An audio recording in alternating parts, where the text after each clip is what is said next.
Assalamualaikum warahmatullahi wabarakatuh.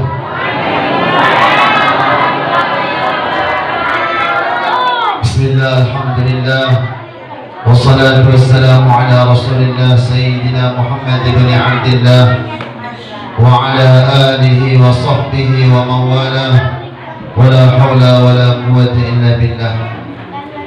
Hadratul mukarramin wal muhtaramin, kepada para habaib yang kami muliakan, para alim ulama, bapak-bapak, ibu-ibu yang dimuliakan oleh Allah. Tanpa terasa, inna iddatash syuhur 'indallahi 12 syahran fi kitabillah, jumlah bulan yang dihitung oleh Allah, yang telah ditetapkan oleh Allah itu ada 12 bulan. Adik-adik, ada berapa bulan semuanya? Ada berapa bulan semuanya? Bulan kita ada 12. Tanpa terasa, alhamdulillah sekarang sudah bulan Sya'ban. Ramadan berapa hari lagi? Berapa? 19. Gambaran tanggal 1 Ramadan, tanggal 13 April. Berarti berapa hari lagi? Tinggal 19. Subhanallah. Tak terasa sebentar lagi masuk bulan Ramadan. Senang apa susah? Senang apa susah? Alhamdulillah. Makanya malam hari ini momennya di mushola ini adalah kita mau bergembira dengan kedatangan bulan Ramadan. Nabi menjanjikan, man fariha bidukhuli Ramadan harramallahu jasadahu 'anil niran. Kata Nabi, barang siapa yang gembira. Gembira itu gimana Ustaz? Ini ancang-ancang Ramadan dah dekat nih, Masya Allah, masjid saya kotor, mau saya bersihkan. Ngapa nih? Gotong royong masjid. Kami gotong royong masjid musola karena cinta dengan bulan Ramadan, pengen persiapan menyambut bulan Ramadan termasuk. Malam Sabtu ngapa ngumpul-ngumpul? Malam Sabtu ngumpul-ngumpul pengajian ngapa nih? Oh, kami datang pengajian malam Sabtu di samping sholawatan sama Habib Osman, karena 2 minggu lagi bulan Ramadan. Kami mau ngaji tentang bulan Ramadan. Maka mudah-mudahan malam hari ini kita dihitung menyambut gembira kedatangan bulan Ramadan. Nah, orang yang gembira, kata Nabi, barang siapa yang gembira, haramallahu jasadahu 'anil niran, maka Allah haramkan jasadnya dari api neraka. Amin ya rabbal alamin. Adik-adik, api panas benar? Sakit tak? Masya Allah. Itu api dunia. Sedangkan api akhirat dilipatkan menjadi 70 kali. Tapi insya Allah barokah kita gembira malam hari ini menyambut bulan Ramadan, karena ini dah Sya'ban, hampir nisfu Sya'ban. Mudah-mudahan Allah jadikan kegembiraan ini jadi penghalang badan jasad kita dari api neraka. Amin ya rabbal. Untuk itu bukti cinta kita dengan Ramadan, bukti gembira kita dengan Ramadan, maka pasti ini harus tahu ilmu tentang bulan Ramadan. Dan insyaallah fikih kita malam hari ini saya akan bahas tentang Ramadan. Bismillahirrahmanirrahim. Kitabu Bayani Ahkamis Shiyam, yaitu kitab menjelaskan tentang hukum-hukum puasa. Puasa ini hadirin yang mulia adalah kewajiban Pak Bu. Jangan ditawar-tawar lagi. Jangan sampai ada orang suka bangun mengatakan puasa Ramadan tidak wajib. Jangan sampai. Ini dari zaman Nabi sampai hari kiamat, yang namanya puasa termasuk rukun Islam. Apa itu Islam? Al-Islamu an tashhada an la ilaha wa ashhadu anna Muhammadar Rasulullah. Islam mengucapkan dua kalimat, wa an tuqimus shalah, mendirikan shalah, wa tu'tiyaz zakah, membayar, wa tasuma Ramadan, puasa bulan, wa tahujjal baita, pergi ini istata'ta ilaihi sabila, kalau ini 5 rukun Islam jangan ditawangi ya, jangan ditawangi, itu pondasi Islam. Dan Allah di dalam Al-Quran tegas, yang dipanggil nanti bulan Ramadan itu yang dipanggil Allah tegas khusus orang beriman saja. Ya ayyuhalladzina amanu kutiba alaikumus shiyam kama kutiba alal ladzina min qablikum la'allakum tattaqun. Ya ayyuhalladzina amanu, wahai orang-orang yang mengaku beriman, kutiba alaikumus shiyam, telah diwajibkan kepada kalian semua puasa, kama kutiba alal ladzina min qablikum, sebagaimana puasa wajib kepada orang sebelum kamu, la'allakum tattaqun, supaya kamu menjadi orang bertakwa. Apa itu puasa? Ini sering kita dengar, Pak, puasa. Apa itu puasa? Wasaumu masdarani ma'nahuma lughatan al-imsak. Saum itu ada dua masdar, yang kedua maknanya secara bahasa menahan diri, yaitu apa saja judulnya menahan, itu artinya puasa. Ngapa tak makan nasi? Saum, puasa, maknanya puasa menahan diri dari makan nasi. Contoh, ngapa tak makan ikan? Saya puasa. Maksudnya puasa di sini menahan diri tidak mau makan ikan. Jadi secara bahasa apa saja arti menahan itu artinya puasa. Tapi secara syariat Islam, apa itu puasa? Wa syara'an, secara syariat, imsakun an muftiratin, menahan diri dari perkara yang membatalkan, biniyatin maksusatin, dengan niat yang dikhususkan, jami'i naharin, semua siang. Puasa dimulai dari jam berapa? Puasa dimulai dari jam berapa? Menahan diri dari makan dan minum dengan niat. Malamnya niat tidak? Ayo bareng-bareng niatnya diulang. Bismillahirrahmanirrahim. Nawaitu shauma ghadin an adai fardi syahri ramadhana hadhihi sanati lillahi ta'ala. Besok puasa ibu udah niat deh. Nawaitu shauma ghadin, saya niat puasa besok. Ibu udah niat semua nih. Besok kayak apa besok?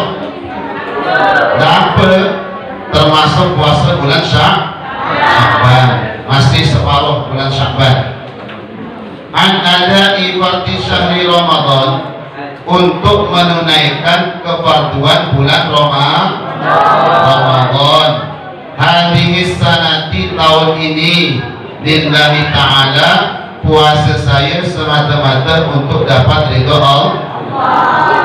Langsung wasara itu dibisiyami tada satu asyiah. Mau cepat pelambat nih, pertemuan kita 3 malam nih. Kalau bisa bab puasa habis. Kira-kira siap gak Bu? Balik jam 12 Bu. Punjol Tidak mah tinggal saya doang.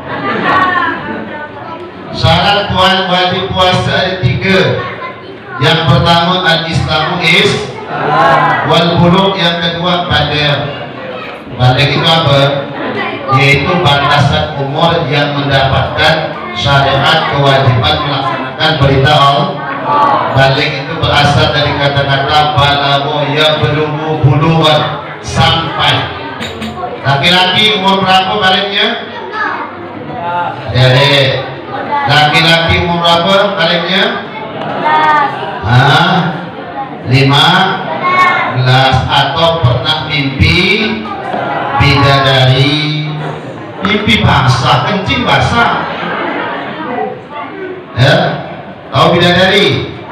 Mana belum pernah jumpa bidadari? Allah. Yang perempuan kapan balighnya? Umur 9 tahun atau dengan datangnya haid. Wal aqlu, kewajiban syarat puasa yang ketiga adalah berakal. Kira-kira orang yang gila wajib puasa tidak? Tidak. Wal qudratu 'ala shaum, yang berikutnya adalah mampu untuk melaksanakan puasa. Saya ulangi, ayo jangan dilupakan. Ada 3 syarat kewajiban puasa. Ada berapa? 3. Yang pertama Islam, yang kedua baligh, yang ketiga berakal, yang keempat mampu untuk melaksanakan. Berarti berapa nih? 4. Berikutnya wa faraidu shaum arba'atu asya. Nanti yang bingung tanyakan, Bu, jangan malu-malu. Kefarduan puasa ada 4. Ahaduha, yang pertama kali adalah niat. Ini penting. Dalam mazhab Syafi'i, niat itu menjadi syarat diterimanya amal. Dalilnya innamal a'malu bin niat. Ada orang sholat tidak pakai niat, sah tidak sholatnya? Ada orang makan tidak pakai niat, sah tak makannya? Makan tak pakai niat, sah nggak makannya? Sah. Yang tidak sah itu makan tak pakai doa, nanti syaitan ikut mah. Ini adik-adik mau cerita tidak? Ada seseorang zaman Nabi sedang makan, maka Nabi melihat dari jauh tuh susah. Wajah Nabi itu kok kelihatan model susah wajah beliau. Masya Allah. Setelah pertengahan Nabi tersenyum, maka sahabat tadi datang kepada Nabi, ya Rasulullah, wahai Nabi, tadi di awal-awal saya sedang makan, Tuhan wajahnya tidak suka, tapi di pertengahan Tuhan tersenyum. Bolehkah saya bertanya, wahai Rasul, ada apakah itu? Maka kata Nabi, tadi ketika engkau makan, engkau lupa membaca Bismillahirrahmanirrahim. Apa doa makan adik-adik? Allahumma barik lana fima razaqtana wa qina bismillahi wa ala barakatillah. Ayo bareng-bareng. Bismillahi wa ala, dengan menyebut nama Allah, berkah ya Allah makanan kami ini. Tatkala orang makan baca bismillah, maka syaitan yang di dekatnya mengatakan, memang kau jaga, tidak ada jatah bagi saya ini, katanya. Marah dia. Tapi kalau ada orang makan di makanan tidak mengucapkan bismillah langsung makan, maka syaitan bareng-bareng makan sama orang yang makan tidak baca bismillah. Maka Nabi tadi melihat syaitan itu makan tuh, sama dengan sahabat tadi. Maka wajah Nabi tidak suka. Tapi ternyata di pertengahan sahabat tadi membaca doa pertengahan makan. Ayo bareng-bareng. Bismillahi awalahu wa akhirahu. Jadi kalau kita lupa makan, lupa doa, lupa makan, lupa doa, nanti di pertengahan baca doa Bismillahi awalahu wa langsung syaitan tadi yang ikut makan tuh langsung memuntahkan makanan. Maka jangan heran hari ini makan banyak tapi tidak gendut-gendut, tambah kurus. Kenapa? Setan yang gendut, orang yang makan tambah kurus. Kenapa? Makannya kena tumpang setan. Berarti yang kurus gak pakai duit, enggak juga. Jangan nanti yang kurus tersinggung.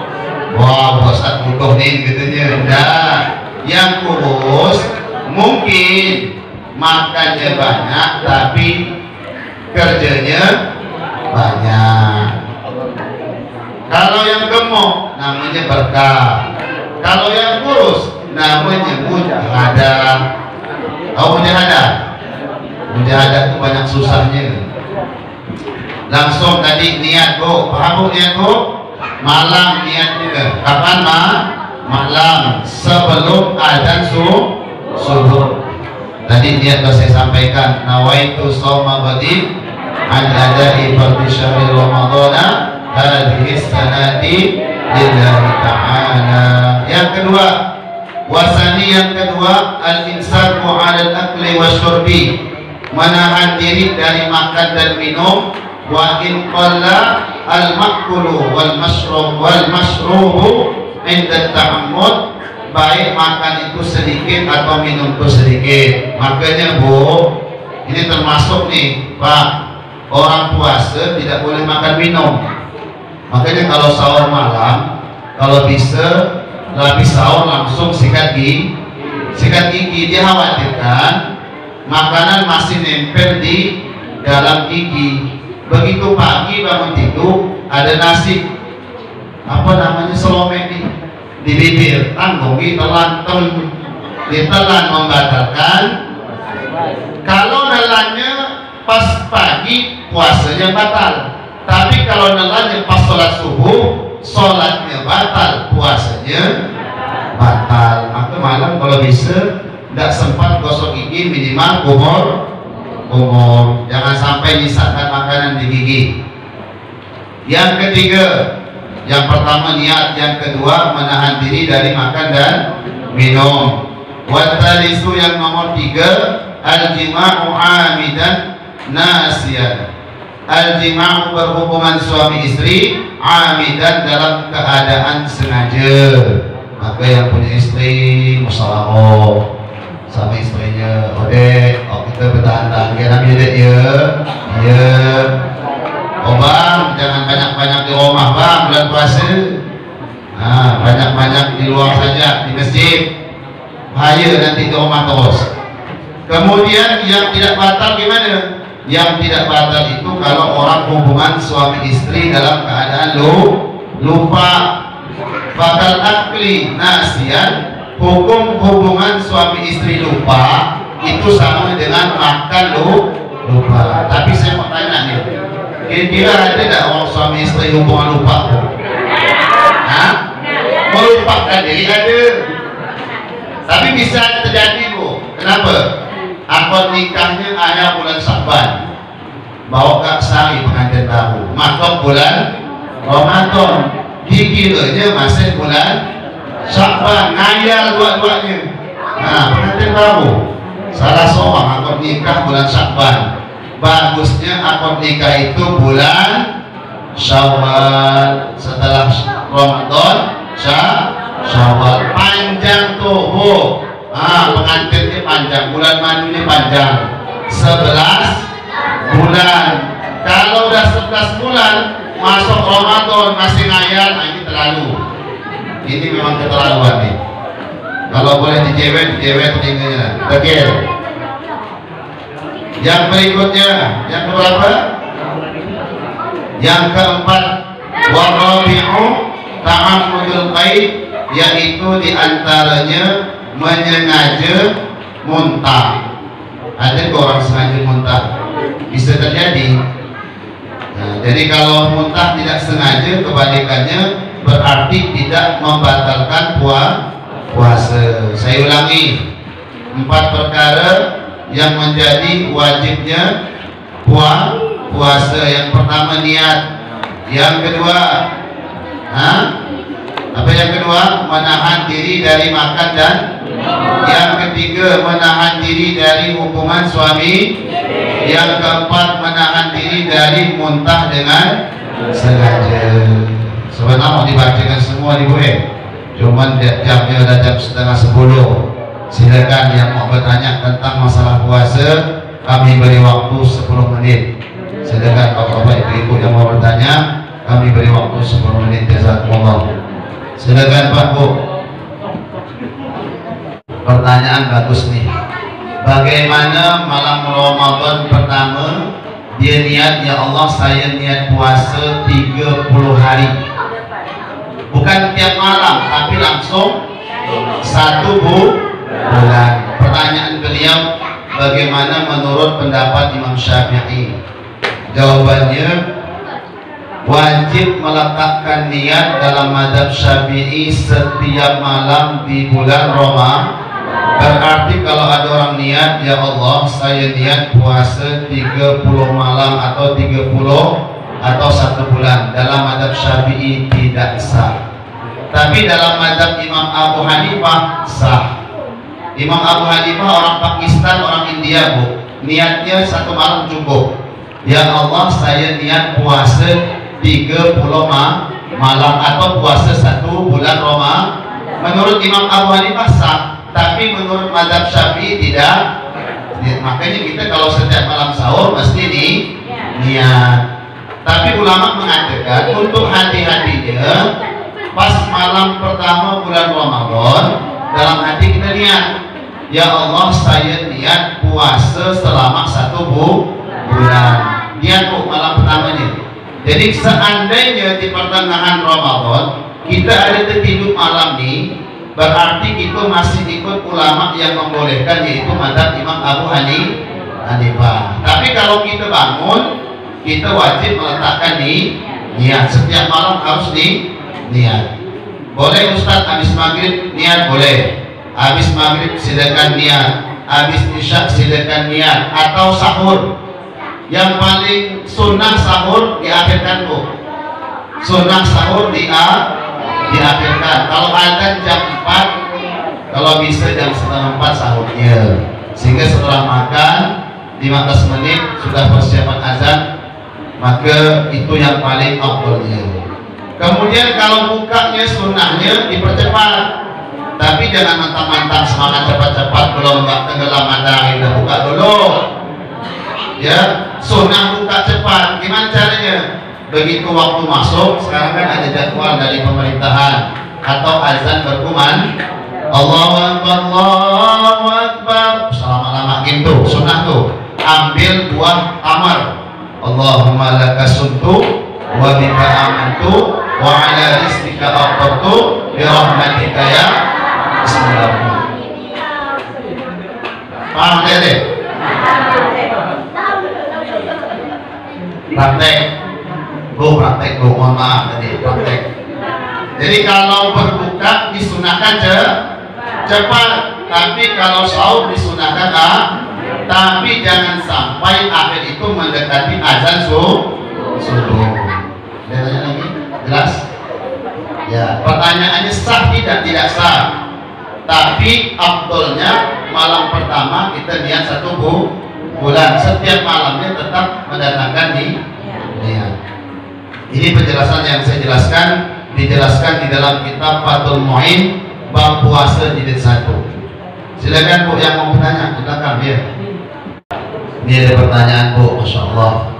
Diuji bagi orang-orang pekerja berat, contohnya pembongkar semen mungkin.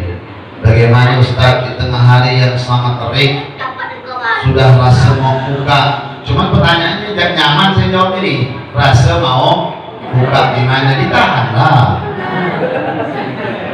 Rasa mau gimana? Ditahan. Itu Sayyidina Ali mengatakan tidak ada puasa yang paling nikmat bagi saya kecuali puasa yang sangat panas di terik matahari. Di Arab tuh 50 derajat. Kalau di Ketapang ini masih paling tingginya 32. Di Arab Saudi itu pernah kami di Mekah itu merasakan panas 50 derajat Celcius. Sampai-sampai anginnya saja itu panas, subhanallah. Nah, Sayyidina Ali mengatakan tidak ada puasa yang paling nikmat bagi saya kecuali puasa di terik panas matahari. Sahabat tuh begitu, semakin susah semakin ditangkap sama mereka, semakin susah semakin diamalkan. Nah, jadi kalau pertanyaan tadi bagi kita pekerja terutama, selagi kita diberi oleh Allah kemampuan menahan, usahalah menahan diri untuk tidak kecuali sudah tingkatan kalau udah minum pingsan bahkan mati, ad-daruratu tubihul mahdurat. Darurat sudah itu. Pokoknya walaupun haus, walaupun gimana, kalau bisa tahan, karena puasa sebulan. Nanti kalau mau diganti, tidak diganti-gantiannya, nanti juga Ramadan ada pertanyaan. Nanti Masya Allah, sudahlah puasa dalam setahun jarang-jarang puasa Senin Kamis, Ramadan sebulan sekali pun kewajiban akhirnya ditinggalkan gara-gara pekerjaan yang kalau bisa nih dijadwal.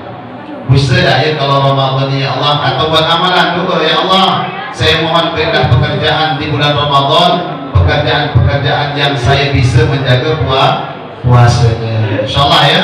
Terutama bapak-bapak nih, bagaimana bulan Ramadan diusahakan jangan sampai meninggalkan puasa. Satu hari meninggalkan puasa di bulan Ramadan tidak akan terganti dengan satu bulan di luar bulan Ramadan, karena memang begitu banyak fadilahnya puasa Ramadan. Ada lagi? Bu, ini dengarkan di belakang. Ini pertanyaan di Bang Ilyas. Apakah di dalam masalah keringanan puasa bisakah kita tidak berpuasa disebabkan safar? Ini bagus pertanyaan beliau nih. Ya, termasuk di antara keringanan puasa atau boleh tidak puasa, yaitu orang-orang yang sedang melakukan safar, perjalanan tuh. Tapi perjalanan yang mana sudah masuk jamak qasar, 2 marhalah. Berarti kalau ke Pontianak, seandainya kita naik mobil sekalipun, kita dalam syariat, dalam mazhab Syafi'i pun sudah ada keringanan untuk tidak berpuasa. Tapi perjalanan zaman dulu jauh dengan zaman kita. Zaman dulu pakai onte, kena panas, kena hujan. Alhamdulillah kalau kita naik mobil, di dalam mobil ada AC. Usahakan, dalam fikih itu dibahas, walaupun ada keringanan, diusahakan ditahan untuk tetap tidak berbuka. Tapi kalau ada orang berbuka, kita juga tidak boleh nyalahkan, karena memang ada keringanan. Silakan bagi orang yang musafir ke Pontianak, ke Jawa, ke Kalteng, pakai mobil nih, dia tidak mampu untuk puasa, ada keringanan untuk tidak berpuasa. Cuma yang paling afdol, yang paling utama tetap berpuasa. Insyaallah ya, Guru, insyaallah Bu. Nah, mudah-mudahan malam hari ini pertemuan kita akhir tahun diberkahi oleh Allah, dan pengajian kita husnul khatimah, diterima oleh Allah, dan mudah-mudahan kita dimudahkan melaksanakan puasa di bulan Ramadan. Amin ya rabbal alamin. Jangan lupa undangan ke Jemaah Makmur minggu depan, kita semua hadir di Ponpes Hidayatul Rahman. Kemudian minggu depannya lagi sudah masuk bulan Ramadan. Saya, Bu, Pak, mewakili daripada orang tua Dr. Andes Haji Ismail, kemudian Ki Haji Jemaah Makmur, dalam 1 tahun hampir 1 tahun ini mungkin kami ada kesalahan, kekhilafan, dan mungkin juga ada kealpaan, karena juga kami dibenturkan dengan program yang lain. Kami mohon dimaafkan dan ikhlaskan, insyaallah ya. Mudah-mudahan Allah Subhanahu wa taala juga terima pengorbanan daripada para pemuda-pemudi kita yang istiqomah hadir dalam majelis ini, dan mudah-mudahan Allah panjangkan umur kita sampai ketemu lagi tahun depan. Amin ya rabbal. Wallahu muwaffiq ila aqwamit thoriq. Assalamualaikum warahmatullahi wabarakatuh.